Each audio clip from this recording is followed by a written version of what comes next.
ধীরে হলেও দেশে ফের বাড়তে শুরু করেছে করোনার সংক্রমণ। দৈনিক সংক্রমণ ৮,০০০ ছুঁই। এরই মধ্যে চিন্তা বাড়ালো মৃতের সংখ্যার বার বৃদ্ধি, যার ফলে ফের দেশ জুড়ে আতঙ্ক ছড়াচ্ছে করোনার সংক্রমণ।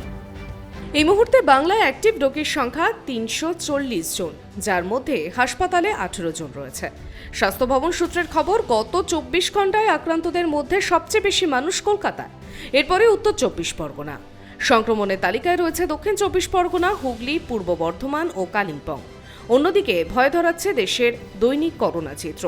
গত ২৪ ঘন্টায় শুধু মহারাষ্ট্রেই ৯ জন করোনা আক্রান্তের মৃত্যু হয়েছে, যার মধ্যে ২ জন মুম্বাইয়ে। বৃহস্পতিবার বড় লাভ করোনা আক্রান্তের সংখ্যায়। এবার দেশে ১০,০০০-এর গণ্ডি পেরোল করোনা আক্রান্তের সংখ্যা। কেন্দ্রীয় স্বাস্থ্য মন্ত্রকের তরফে প্রকাশিত করোনার বুলেটিন অনুযায়ী গত ২৪ ঘন্টায় দেশে একদিনে করোনা ভাইরাসে আক্রান্ত হয়েছেন ১০,১৫৮ জন। বুধবার করোনার আক্রান্ত সংখ্যা ছিল ৭,৮৩০। একদিনে প্রায় ৩,০০০ বেড়েছে সংক্রমণের সংখ্যা।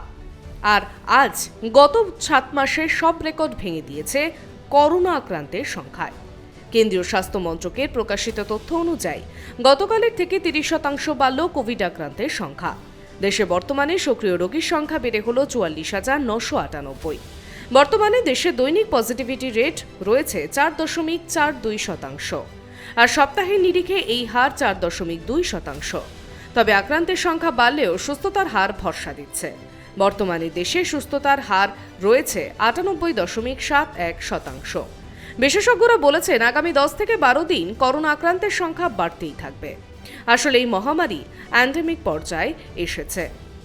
ওমিক্রনের যে নয়া স্ট্রেনের দাপটে এই ভাইরাস ছড়াচ্ছে, তাতে সংক্রমণের হার বেশি হলেও এর মারণ ক্ষমতা তেমন নয়। বিশেষজ্ঞরা বলছেন, আগামী ১০ থেকে ১২ দিনে মারণ কাপড় দিতে পারে কোভিড, তাই সতর্ক থাকতে হবে। প্রয়োজনে মাস্ক পরারও পরামর্শ দেওয়া হয়েছে। ইতিমধ্যে বেশ কিছু রাজ্যে ফেরানো হয়েছে mask. Bureau report, tribe TV.